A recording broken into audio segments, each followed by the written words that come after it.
Hey guys, this is hopefully going to be a quick guide on every single boss in the dungeon Return to Karazan. However, I have only killed one of the 3 potential bosses that spawns in the Opera Hall, which is the Westfall story. So the first thing to look out for is the Burning Leg Sweep, which is the big orange circle on the floor that you need to get out of before the end of the cast, or you'll get stunned and take additional damage, as I demonstrated for the purpose of this video. Secondly, you need to dodge the Flame Gale Tornadoes, which are pretty obvious, so easy to dodge, and they spawn at player locations. Thirdly, you need to kill the adds before the boss to make it easy on your healer, as they have a pretty harmful debuff on random players. They don't actually die, but they do start dancing on the spot. Around 50% the second phase begins, where you have to kill the Murloc mobs. The first thing to look out for is the Thunder Ritual, which places a ring around you, damaging all players within 5 yards, so just stand out of the way from each other. You then need to dodge the tidal waves that spawn from the outer edges of the stage. Again, kill the adds first and then start on the boss. Once he reaches 50%, the other boss, Tony, will come back into the fight, and now you just have to deal with all the abilities at once, but this time without the adds. The second boss is the Maiden of Virtue. The first thing to look out for is the Holy Bolt ability, which deals holy damage and jumps to players within 6 yards. So basically, just don't stand next to each other. The second thing to look out for is the Sacred Ground, which is cast on a random target, which places a patch of holy ground on the floor, which slowly grows and inflicts damage to players that stand inside. The effect does also stack. Thirdly, you need to interrupt the Holy Shock ability to stop big damage occurring on the tank. This ability does stack, so it gets more powerful the less it is interrupted.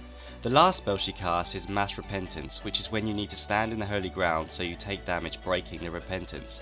Immediately after, you need to damage the boss until her shield breaks so you can interrupt the Holy Wrath ability, which deals mass AoE damage and decreases all damage taken by 100% for the rest of the encounter. The next boss is Morose. At the start of this fight, you need to use 3 ghost traps on the adds, leaving you with Morose and 1 add. The first ability Morose does is Vanish, which teleports him behind a player and garrotes the target, which gives a damaging bleed debuff. The first add we pulled was Lord Crispin, whose ability is called Willbreaker and is a mass AoE that can be dodged from moving out of it. The next ability Morose casts is the Coat Check, which reduces the tank's armor by 75% for 10 seconds. The second ad we pulled was the Baroness, so he just casts abilities that need to be interrupted to stop damage. The third ad we pulled was Lord Robin, who places a spinning AoE weapon on the floor that needs to be dodged. The fourth ad we pulled was Baron Wrath, who just uses a Blade Storm effect that you just have to move away from. We didn't even kill this ad, as the melee took less damage if we just left him. Another important effect the boss has is Ghostly Purge, which makes all adds immune to stuns and bonds when Morose reaches 60%. So make sure to not DPS the boss until 3 of the 4 adds have been killed. The next boss is Atomin the Huntsman.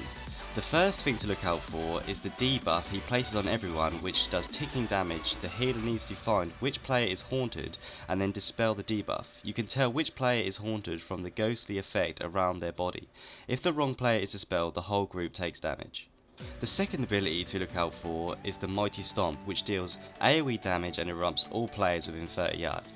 The Huntsman then dismounts for phase 2. The abilities you need to look out for is the Misere and Shoved Suffering. Misere is the AoE on the ground which you need to stand away from and can be positioned by the tank.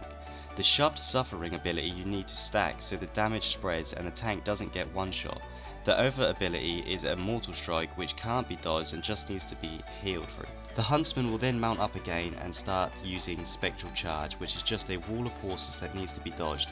It does hit quite hard, as I demonstrated for the purpose of this video. The Curator is the next boss, and the first thing to look out for is the Volatile Energy adds, which links to a player causing arcane damage, so these adds need to be killed as soon as possible. The second ability to look out for is the Power Discharge that deals damage on impact and leaves a pool of energy which deals damage to people who stand within it.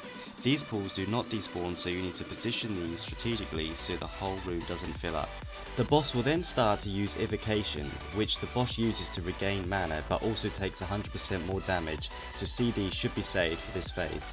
After Evocation has finished, a large AoE will hit all players, so make sure you are topped up. The next boss is the Shade of Medivh. The first thing to look out for is the Piercing Missiles, which deal a lot of damage to your tank, so interrupt should be saved for this ability. The next ability he uses is Frostbite, which stuns people in place and can only be broken by the AoE effect of Inferno Bolt, which the boss casts on a random player. When the boss cast Ceaseless Winter, you need to keep moving or they will receive a stacking debuff that deals damage. When the boss casts Flame Wreath, he will place a fire ring around certain players. You cannot walk in or out of this ring or you will be one-shot. The last ability he casts is the Guardian's Image, which spawns 3 adds at the edges of the room which cause damage to all party members, so need to be killed quickly. The next boss is the Mana Devourer. The first ability to look out for is Arcane Bomb, which is an AoE that needs to be dodged. He will then spawn an Energy Void, which is used to get rid of the debuff Unstable Mana. This debuff is gained from collecting loose manas. These need to be collected to stop the boss from reaching 100% mana. Each player should collect a max of 2 to 3 orbs to prevent this. Once you have the stacks, remove them with the void energy. It is important the boss doesn't reach 100% mana to stop a large AoE ability that wipes the group. You shouldn't take more than 3 loose manas, as the damage becomes too hard for the healer. The more stacks you have, the more damage you take. The last boss in the entire dungeon is the Watcher. The first ability to look out for is the Burning Blast ability, which can be interrupted and should be straight away to avoid getting high stacks on the tank. The next ability is the Fell Beam, which is fixated on a player and needs to be placed away from the group as it places AoE pools on the ground. Disintegrate is another ability that needs to be dodged. The best way to avoid this ability is to stand behind the boss. This ability also has a knockback effect, so be careful when on top of the gunship. The Chaotic Shadows debuff also needs to be placed away from the party to make sure it is easy to dodge. The last ability is the Command Bombardment, which can be dodged by moving around constantly. In phase 2 you need to take the portal to the gunship and dodge the Disintegrate ability. The other abilities also apply at this stage, so just bear that in mind. At phase 3 you need to stop the boss from casting Stabilize Rift. If he casts this ability, it is usually a wipe as the adds become too much. Just remember to kill adds and dodge abilities in the last phase.